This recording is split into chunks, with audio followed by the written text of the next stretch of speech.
राम। राम क्या है? राम तो राम है, लेकिन उनसे भी बड़ा क्या है? उनका नाम है। नाम, राम का नाम लिखने से ही पत्थर क्या होते? समुद्र में तैरने लगे हैं। लेकिन और राम भगवान खड़े हैं साक्षात, लेकिन फिर भी अगर उसमें पत्थरों में राम लिख दिया तो तैरने लगे। तो इसी से कहा जाता है कि राम से बड़ा नाम का नाम। अगुने सगुने दोई प्रेम में स्वरूपा, अकति अगाधे अनादि अनुपा।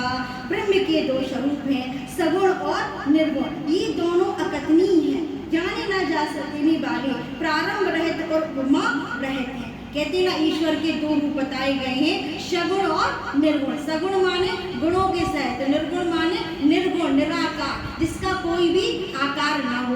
हम क्या, हमें तो केवल उनकी उपासना करना है। ये तो दोनों ही समझने वाले शब्दों से, समझने चीज से परे हैं।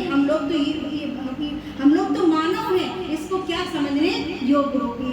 एक दारुगत देखइए तू, पावक समय जुगे ब्रह्म विवेक।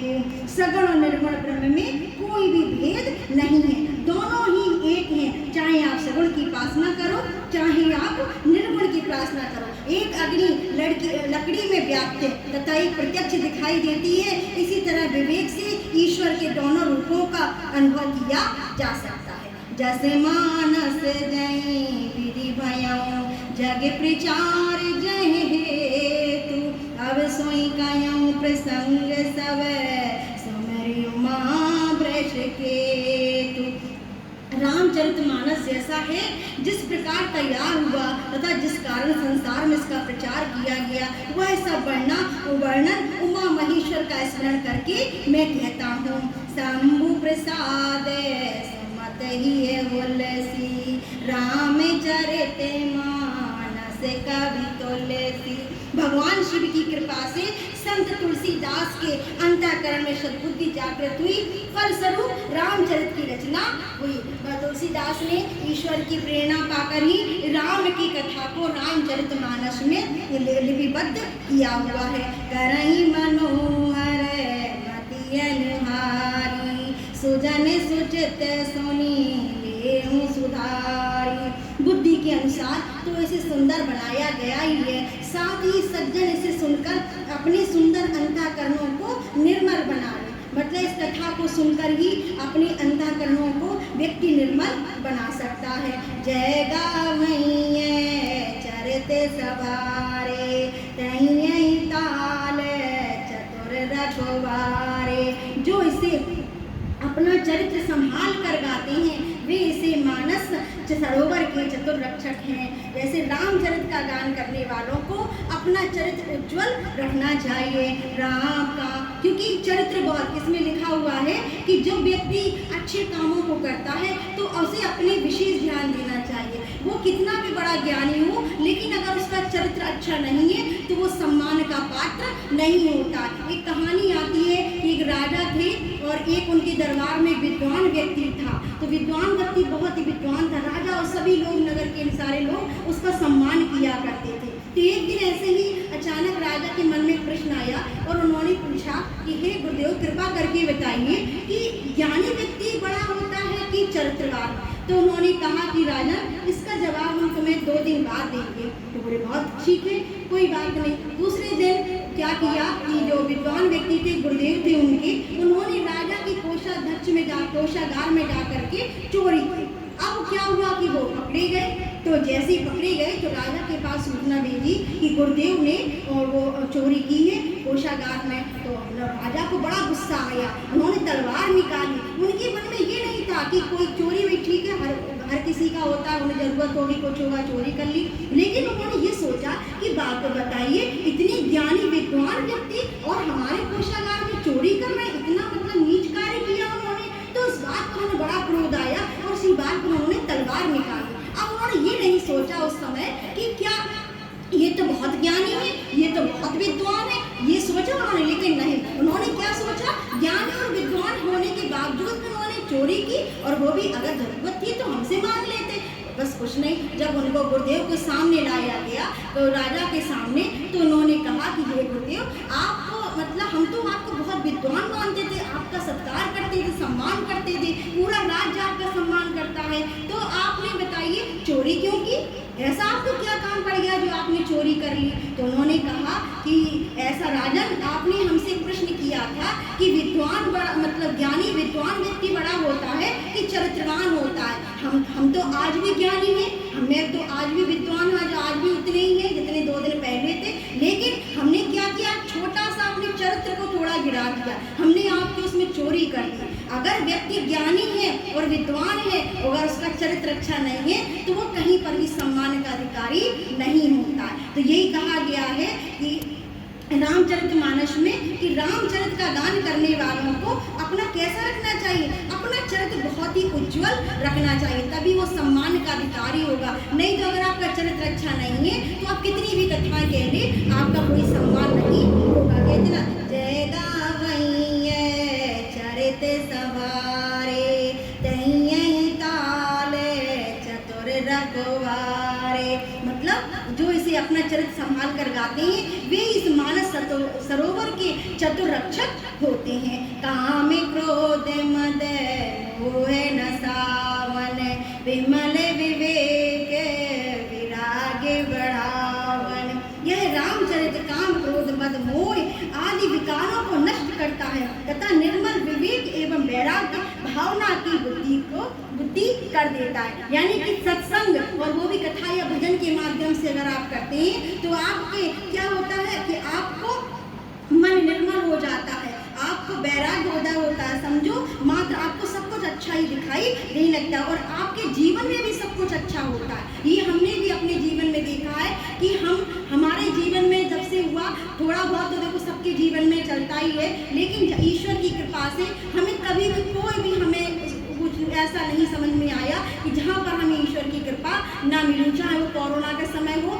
चाहे वो कैसा भी समय हो, हमारी ईश्वर ने हमारी बहुत मदद की, हमेशा अपना हाथ हमारे ऊपर बनाए रखा। गुरुदेव हमारे साथ हमेशा बने रहे, एहसास कराते हैं वो हमें भी कि एक दरवाजा अगर बंद किया तो उन्होंने दूसरा ही हमें बिना कुछ किए हमारा दूसरा रास्ता वो खोल देते। बस केवल व्यक्ति को धैर्य के साथ में अपने गुरु पर, अपने ईश्वर पर कृपा बनाए रखना होगा, अपनी इच्छा को प्रबल बनाना होगा और अपने विश्वास को अपने गुरुदेव और भगवान पर बनाए रखना होगा। बस केवल विश्वास ही ऐसा क्षण है जो ईश्वर और आपको एक बनाए रखता है। जिन्हें यही बारी ना मानस धोए, तय कायर कले काल भिगोए। जिन्होंने इस राम कथा रूपी पवित्र जल से अपने अंतःकरण निर्मल नहीं किए, वे कायर बुरे समय के फेर में पड़े हुए हैं। ब्रह्म निरूपण धर्म विधि वर्णित तत्व विभाग, कई भगति भगवंत कै संयुत ज्ञान विराग।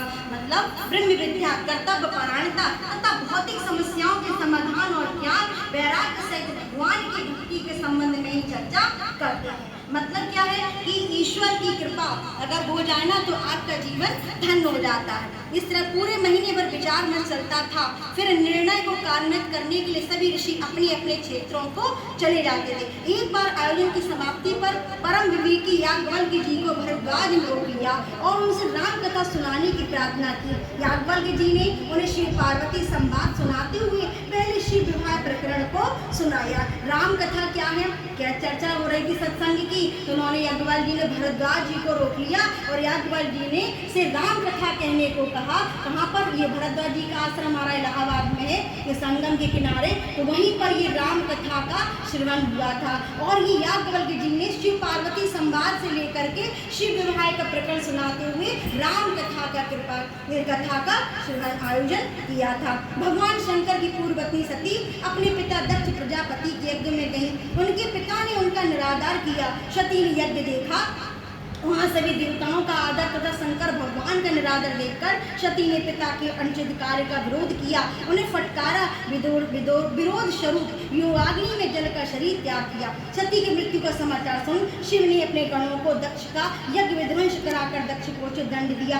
सती ने शिव का ध्यान करते हुए शरीर छोड़ा। अतः वह हिमांचल के यहाँ उमा नाम से उत्पन्न हुई। एक बार नारद जी हिमांचल के यहाँ गए और वहाँ का भविष्य बतलाते हुए कहा, यह कन्या विशेष उद्देश्य उत्पन्न हुई है उसकी पूर्ति तभी होगी जब इसे शिव जी अर्धांगिनी के रूप में स्वीकार करें। तुम उमा को तप करने को कहो जिससे वह शिव को पति के रूप में पा सके। उन्होंने बताया दुराराध्य पे महेशु आशुतोष मुनि किए कलेश। यद्यपि शंकर जी की पूजा अर्चना का कार्य कठिन था तो भी तपस्या करने वालों पर वो भगवान शीघ्र ही प्रसन्न होते हैं। जो तप करें तुम्हारे तुम्हारी भावई मेटे सकई त्रिपुरारी। उमा की माँ मैना ने अपने पति से कहा, हे नाथ, नारद जी की बात मेरी समझ में नहीं आई। जो गरु गरु को ले होए अनुपा करई विवाह सुता अनुरूपा। मतलब जैसा हमारी स्थिति है वैसा ही वर और श्रेष्ठ परंपरा अपनी कन्या को उसी की अनुरूप हम विवाह करेंगे। मैना जी भाई माँ क्या होती है? माँ तो अपने बच्चों को हमेशा ही कल्याण सोचती है, अच्छा सोचती है। वो सोचती थी, बोले कहाँ भगवान शंकर, बोले बैरागी, बोले हमारी कन्या, हम लोग तो क्या है हिमांचल राजा थे, तो उन्होंने क्या कहा, बोले जैसा हमारा कुल है, श्रेष्ठ है, परंपरा है, हम उसी के अनुसार ही अपनी पुत्री का विवाह करेंगे। नाता कन्या वरुरायों कुमारी कंते उमा में प्राण प्रियारी। उन्होंने कहा कि हिमवान ने पत्नी को समझाया कि शिव हमारी उमा के लिए सब प्रकार से उपयुक्त वर है, अतः उन्हें पति रूप में पाने के लिए उमा को तप करना चाहिए। किंतु संतान का मोह पार्वती को तप करने की आज्ञा देने से बाधक हो रहा था। पार्वती तप करने को तैयार थी। उन्होंने माँ से कहा, मुझे स्वप्न में एक ब्राह्मण ने ऐसा ज्ञान दिया है। कि क्या कहा उन्होंने? बोले कि हमें एक ब्राह्मण ने ज्ञान दिया, बोले तप करो, शंकर भगवान की उपासना करो। लेकिन माँ तो माँ होती है, वो कैसे अपनी पुत्री को आज्ञा दे देती कि जाओ अपना तप करो? कैसे आज्ञा दे देती? वो माँ तो माँ ही होती है, वो तो अपने बच्चों का भला ही सोचती है, वो कैसे कर देती है? एक कथा में आता है कि एक गाय थी और वो अपने बच्चे को जब बच्चा पैदा होता है गाय का, तो क्या होता है कि वो गाय चाटती उसको, चारों तरफ से इतना प्यार करती है कि वो चाटती रहती है। तो जब गाय अपने बछड़े को चाट रही थी तो इतना चाटती है कि उसके जो भाई गाय जो बच्चा छोटा होता है तो बहुत ही कॉमन होता है, उसकी बहुत ज़्यादा स्किन बहुत कॉमन होती है। लेकिन जब कॉमन होती है स्किन, तो उन्होंने क्या कहा कि इतना चाटती है, इतना प्यार करती है कि उसकी जो स्किन क्या होती है, वो उसमें से खून निकलने लगता है। अब नारद जी सब देख रहे थे, उन्होंने कहा भगवान ये क्या, ये गाय तो बता इसका बच्चा है और ये चाट रही है और इतना चाट के कर लिया कि इसमें त्वचा में खून बहने लगा। तो बोले कि उन्होंने कहा कि ये तो आप देख रहे हैं ना, ये कलयुग का दृश्य है। कलयुग में अपने माता पिता अपने बच्चों को इतना मतलब कंफर्ट जोन में रखते हैं कि बच्चे कहीं पर भी संघर्ष करने में समर्थ नहीं होते, संघर्ष कहीं नहीं कर सकते हैं। आप देख रहे हो ना, गाय ये क्या है, प्रेम का बस में कर रही है। उसे ये नहीं पता कि गाय को इतने बच्चे को अपने साथ चाट रहे हैं कि खून निकल रहा है, इससे कुछ नहीं है। ऐसे यही दृश्य कलयुग का होगा। कलयुग में अपने बच्चे को इतना कंफर्ट जोन में रखेंगे कि कहीं पर भी वो संघर्ष नहीं कर सकते। अगर कहीं पर संघर्ष करना होगा तो उसकी ऐसी स्थिति होगी जैसे आज गाय और बछड़े की है। तो इसी तरीके से माँ तो माँ ही होती है। वो पार्वती जी को मैना कैसे आज्ञा दे देती कि जाओ और तप करो। तपे आधार सब श्रेष्ठी भवानी करही जाए तपु बस जिए जानी। हे उमा, यह संपूर्ण संसार तप के ऊपर निर्भर है, ऐसा मन में समझकर तुम जाकर तपस्या करो। मातु पिताई बहो विधि समुझाई चली उमा तपे हर्षाई। पार्वती जी ने अनेक प्रकार से माता पिता को समझाया तथा उनसे तप के लिए प्रसन्न होकर विदा ली। नित्य नव चरण उपजे अनुरागा बिसरी दे तपई मन लागा। पार्वती जी के मन में शिव जी के चरणों में प्रतिदिन नया स्नेह पैदा होने लगा। फलस्वरूप देह की सुधि भूल गई तथा तप में मन लग गया। जन्म कोटि लगे रगरे हमारी बरहु शंभुना तरम कुआरी। मेरा तो यही संकल्प है कि करोड़ों जन्मों तक भी तप करना पड़े तो भी महादेव जी का वो बनूंगी, अन्यथा जीवन भर कुंवारी रहूंगी। क्या क्या कहा पार्वती ने? बोले चाहे कितना भी तप करना पड़े, अगर हमारा तप सार्थक नहीं होगा तो भले ही हमें कुंवारी रहना पड़े, लेकिन हम विवाह तो हम शिव जी से ही करेंगे। तो अगर ऐसा व्यक्ति के अंदर संकल्प हो ना तो कुछ भी काम कर सकता है। इस दुनिया में कहते हैं ना, कुछ भी असंभव नहीं है, हर कुछ संभव है। हर व्यक्ति हर कार्य को कर सकता है। इम्पॉसिबल शब्द तो है ही नहीं है, क्योंकि कोई ना कोई व्यक्ति तो वो करता ही है। अगर वो भी अगर किसी के पास संकल्प की शक्ति होती है तो बड़े से बड़ा काम वो कर लेता है। मोरे कहा सुनी करम उपाई, हो ईश्वर करहि सहाय। मेरी बात पर आप लोग ध्यान दें और सुनकर उपाय करें। भगवान आप लोगों की सहायता करेंगे और सब काम सिद्ध हो जाएंगे। अगर ईश्वर पर हमारा विश्वास होगा ना तो सब काम आराम से होता चले जाएगा। कहते ना, जो भगवान उन्हीं की रक्षा करते हैं जो अपनी रक्षा खुद करते हैं। क्योंकि अगर आप अपने ऊपर निर्भर नहीं है तो फिर भगवान कैसे मदद करेंगे? उन्हें थोड़ा तो कुछ बल तो चाहिए करने के लिए। तदपि करब मैं काजू तुम्हारा, श्रुति कह परम धर्म उपकारा। तो भी मैं तुम्हारा कार्य अवश्य करूंगा, क्योंकि वेद में परोपकार को परम धर्म कहा गया है। परहित लागी तनहि जो देहि, संतत संत प्रशंसहि तेहि।